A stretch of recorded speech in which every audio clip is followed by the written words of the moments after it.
Dakika 75, si Strikers wala si Young Africans.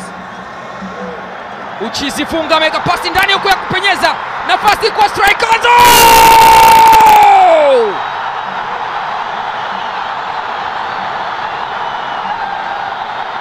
Antulu Yose ananyanyua umati uliokusanyika kwenye uwanja wa taifa wa Bingu, anaiandikia Silver Strikers goli ambalo linaweka alama nyingi za kuuliza katika nyuso za Young Africans. Aina yao ya kushangilia huenda ikawa inakera zaidi. Ni mpira ambao ulianza kwa mlinda mlango Chikoka George, wakidhani wanapiga pasi fupi, ikapigwa pasi kwa Uchizi Funga aliyepenyeza pasi katikati ya walinzi na ikafika ile pasi ilipotakiwa kufika.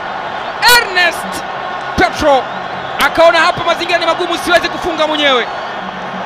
Alichokifanya ni kuitenga kwa Jose ambaye mguu wake wa kulia ulimwadhibu Djigui Diarra na kuiadhibu Young Africans, na Silver Strikers wakaweka mguu mmoja mbele katika hatua ya makundi ya ligi ya mabingwa Afrika.